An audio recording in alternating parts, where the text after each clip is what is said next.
সমস্ত নবী হাউজে কাউসারের পানি পান করার জন্য পাগল পারা বাতর হইয়া যাইবেন। আমার নবী রাহমাতুল্লাহ আলামিন সমস্ত নবীর চিন্তার আগে তার মাত্রে সেই হাউজে কাউসারের পানি পান করার জন্য বেশি পেরেশান হয়ে যাবেন। চিল্লা কন্না সুবহানাল্লাহ। ওই জামানার মধ্যে কিয়ামতের ময়দানে সব নবীগণ হাউজে কাউসারের পানি খাওয়ার জন্য পাগলের মতো হয়ে যাবে। যেমন আমরা রমজান মাসে রোজা রাখা মাগরিবের সময় এক গ্লাস ঠান্ডা পানি দিয়ে ইফতার করার জন্য কেমন পাগল হয়।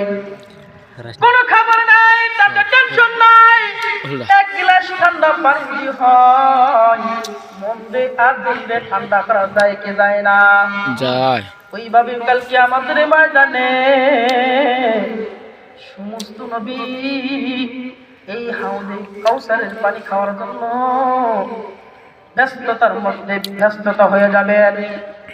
আর আমার নবী রাহমাতুল লিল আলামিন ওই নবীদের খোঁজ নেওয়ার আগে তার উম্মতরে কিভাবে পানি পান করাইবেন ব্যস্ত হয়ে যাবে।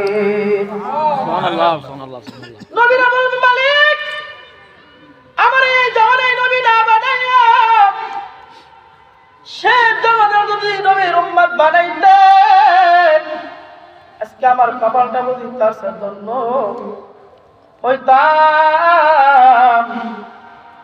আজকে ওই জামানার নবী যদি না হইয়া এই জামানার নবীর উম্মত হইতাম আমার কপালটা বুঝি আরো ভালো হয়ে যাইত। নবীরা বলবেন যে আমাদেরকে নবী না বানাইয়া নবীর শেষ নবীর উম্মত বানাইলে আমাদের কপালটা আরো ভালো হইতো। সুবহানাল্লাহ। ওরে নবীর উম্মতের দল, আমরা সেই নবীর উম্মত হয়েছি। আমরা কি কেউ দুনিয়ার আসার আগে কারোর বাবা কি আল্লাহর কাছে দরখাস্ত জানিয়েছিল বাদি হিন্দুর ঘরে জন্ম না দিয়ে খ্রিস্টানের ঘরে জন্ম না দিয়ে আমাদের মুসলিম পরিবারে জন্ম দাও? দরখাস্ত দিয়েছিলেন নাকি? না না, দরখাস্ত দেই নাই। বিনা দরখাস্তে মালিক আমারে মুসলিম বানাইছে। আমরা দরখাস্ত দেই নাই শেষ নবীর উম্মত বানাও। আল্লাহ তাআলা আমাদেরকে বিনা দরখাস্তে মুসলিম বানাইছে। ইসলাম পরিবারেও আমাদেরকে প্রেরণ করেছেন। আমরা সেই ইসলাম রেখে খেলাই ধুলাই নষ্ট করতেছি। কথা বলেন ঠিক না বাঠে? ঠিক। ফাসাল্লি লিরাব্বিকা ওয়ানহার। আল্লাহ তাআলা কালামুল্লাহর মধ্যে বর্ণনা করেন, হে আমার বান্দারা তোমরা সালাত আদায় করো। সালাত আদায় করার মতো যদি আদায় করতে পারো কাল কিয়ামতের ময়দানে সমস্ত উম্মত অনাহারে থাকবে। আমি আল্লাহ ওই অনাহারী ব্যক্তিদেরকে হাউজের কাউসারের পানি পান করাইয়া তাদের দ্বারে পিপাসিতদেরকে ঠান্ডা করিয়া দেব। সুবহানাল্লাহ। ও নবীর উম্মতের দল, সাহাবায়ে কিরাম কেমন মহব্বত করতেন। আম্মা জান আয়েশা রাদিয়াল্লাহু তাআলা আনহা, ফাতিমা রাদিয়াল্লাহু তাআলা আনহা, ফাতিমা রাদিয়াল্লাহু তাআলা আনহা রাসূলুল্লাহ আল্লাহু সেম টু সেম রাসূল আরবি সাল্লাল্লাহু আলাইহি ওয়াসাল্লামের মতো ছিল। আল্লাহর পয়গম্বর নবী আলাইহিস সালাতু ওয়াস সালাম যখন আল্লাহর নবীর কামরার মধ্যে ঢুকতেন আল্লাহ নবীর সঙ্গে সঙ্গে লিল্লাহি তাকবীর আল্লাহু আকবার এই শব্দটা বলে সম্বোধনা দিতেন। আর তার কলিজার টুকরা ফাতেমারে আদর করতেন, মহব্বত করতেন। এই গালে ও গালে চুমু দিতেন। ওইভাবে আম্মা জান ফাতেমারে যেরকম আদর করতেন ওইভাবে যখন আল্লাহর পয়গম্বর নবী আলাইহিস সালাতু ওয়াস সালাম ফাতেমার ঘরে যাইতেন সেম টু সেম বাবাই যে শব্দগুলো বলছে ফাতিমা রাদিয়াল্লাহু তাআলা আনহা ওইভাবে নবীজিকে মহব্বত করতেন। সুবহানাল্লাহ সুবহানাল্লাহ।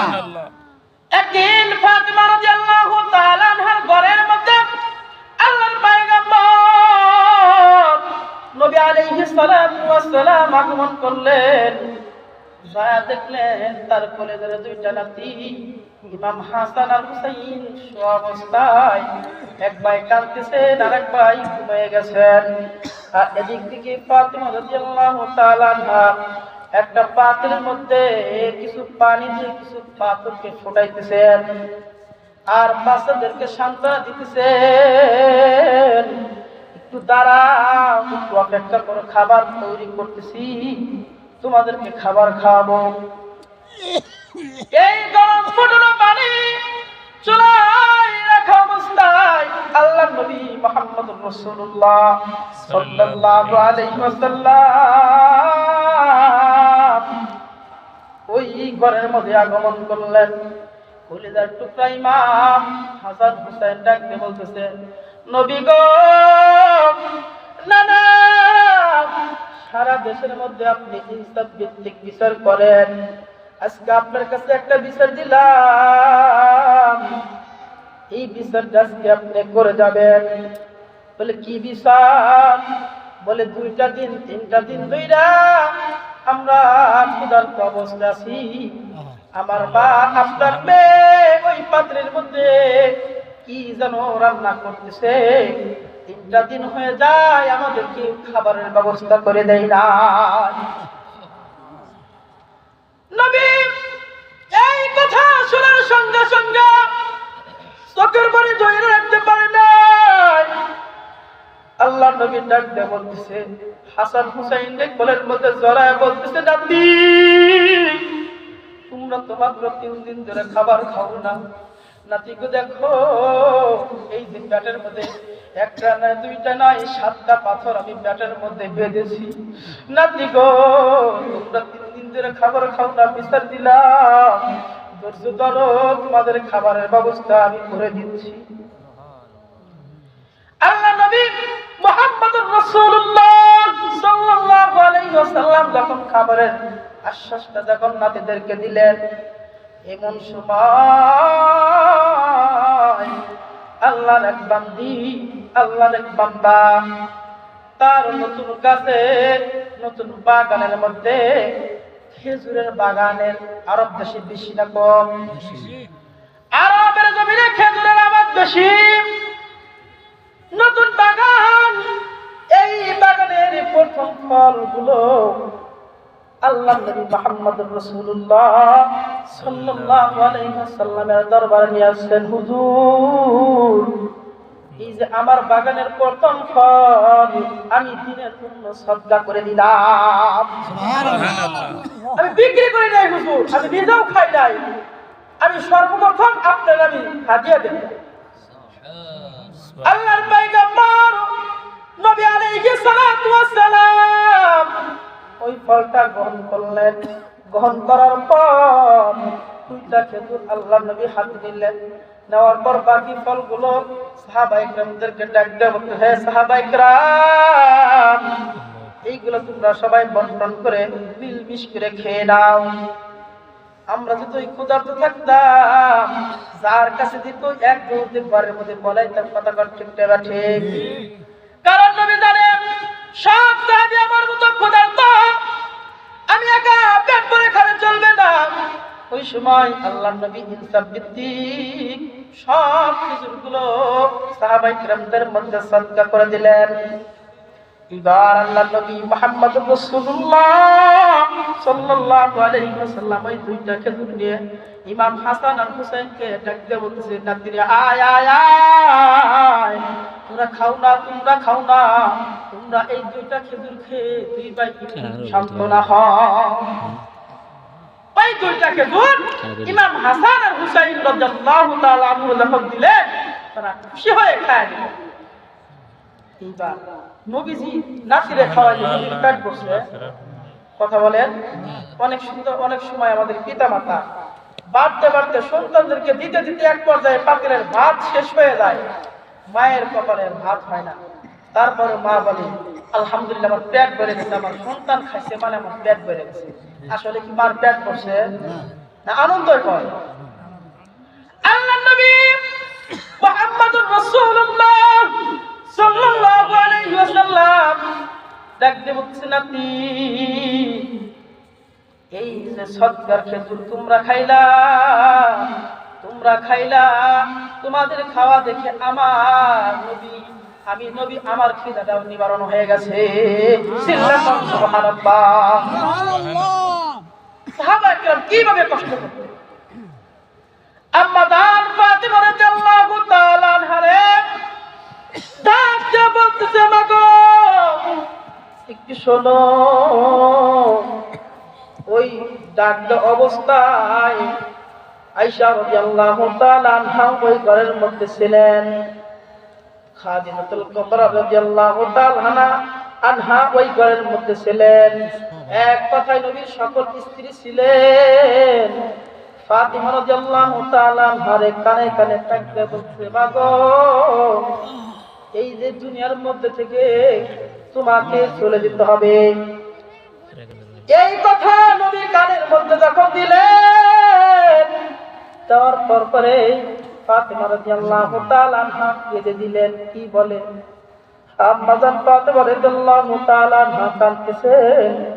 কাঁদতে কাঁদতে আল্লাহ নবী আবার কি যেন কানের মধ্যে ফিস ফিস ফিস ফিস করে আওয়াজ দিয়ে বললেন। আর এই আওয়াজটা শোনার সঙ্গে সঙ্গে আম্মা জান ফাতিমা রাদিয়াল্লাহু তাআলা আনহা হেসে দিলেন। এই ঘটনার পর নবীজি যখন ওই ঘরের ভিতর থেকে বাইর হয়, আম্মা জান আয়েশা রাদিয়াল্লাহু তাআলা আনহা ডাকতে বলেন, ফাতেমা নবীজি কি যেন প্রথম বললেন আর আপনি কেঁদে দিলেন, আবার দ্বিতীয়বার কি যেন বললেন আর আপনি হেসে দিলেন, সে কারণটা জানা দরকার না?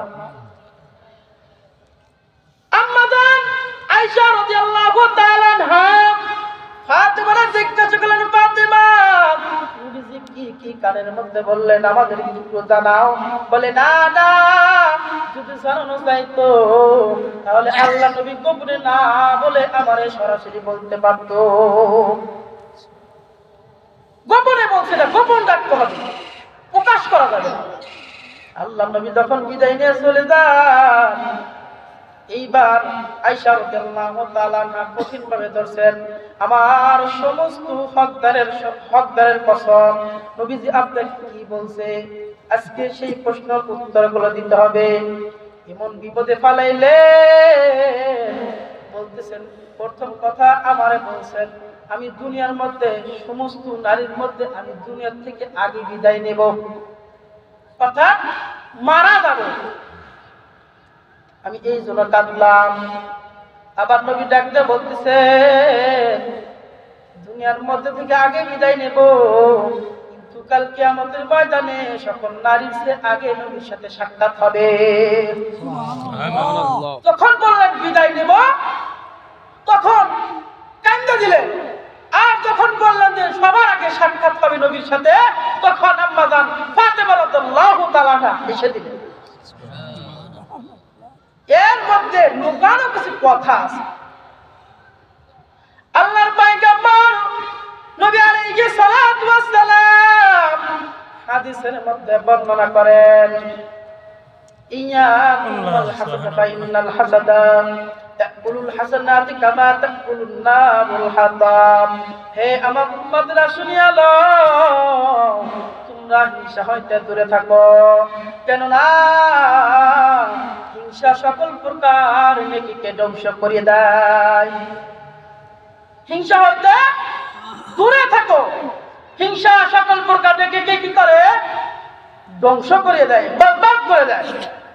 এইবার চিন্তা করে দেখো, হিংসা করে যদি কবরের মধ্যে যায়, আমার আমল নামায় আমল থাকবে না, বিনিময়ে আমাকে জাহান্নামে যাওয়া লাগবে। কথা ঠিক না ঠিক?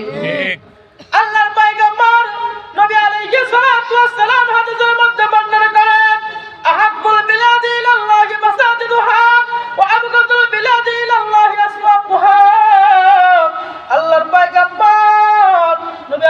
সাল্লাল্লাহু আলাইহি ওয়াসাল্লাম বলেন দুনিয়ার মধ্যে দুইটা জায়গা আছে, একটা জায়গা হলো ভালো আর একটা জায়গা হলো মন্দ। ভালো জায়গাটা যদি আমার উম্মত ধরতে পারে সে জান্নাতের মধ্যে যাবে, আর ভালোটা যদি না দুইটা খারাপটা ধরে আমার উম্মত জাহান্নামের মধ্যে যাবে। সে দুইটা জিনিস কি জানেন? আহাব্বুল বিলাদি ইলাল্লাহি মাসাজিদুহা ওয়া আবগাদুল বিলাদি ইলাল্লাহি আসওয়াকুহা।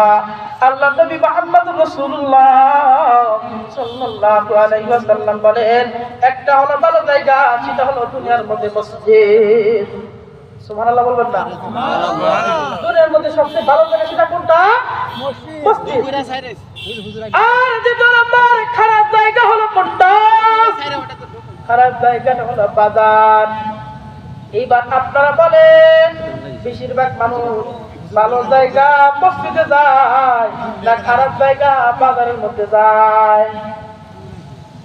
আল্লাহর পয়গম্বর নবী আলাইহিস সালাতু ওয়াস সালাম হাদিসের মধ্যে বর্ণনা করেন আনা খাতামুন নবীন লা নবিয়্যা বাদা, আমি শেষ নবী, আমার পরে আর কোন নবী আসবে না।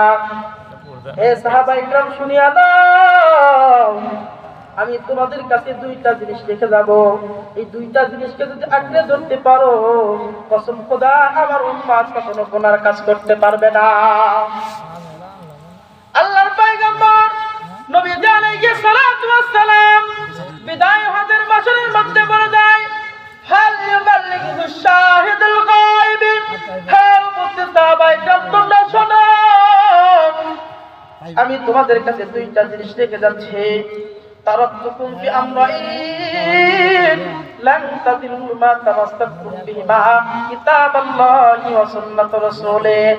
আল্লাহ নবী মুহাম্মদুর রাসূলুল্লাহ সাল্লাল্লাহু আলাইহি ওয়াসাল্লাম বলেন দুইটা জিনিস রেখে গেলাম, এক নম্বর হলো আল্লাহর কোরআন। সবাই বলেন কি? আল্লাহর কোরআন। দুই নাম্বার সুন্নাতুর রাসূলে, দুই নাম্বারটা হলো রাসূল আরবি সাল্লাল্লাহু আলাইহি ওয়াসাল্লামের সুন্নাত। কথা বলেন ঠিক না ঠিক? ঠিক। সোটাইন এলাকার মানুষ, দাউদাল ছেলের মানুষ, আদাদার এলাকার মানুষ, তোমরা কোরআনটারে ছাড়ছো কিন্তু এই কোরআনটা করার জন্য একটা কারখানা তৈরি করছো। কথা বল ঠিক না ঠিক? ঠিক। কারখানাটা কোথায়? সেটা হলো মাদ্রাসা।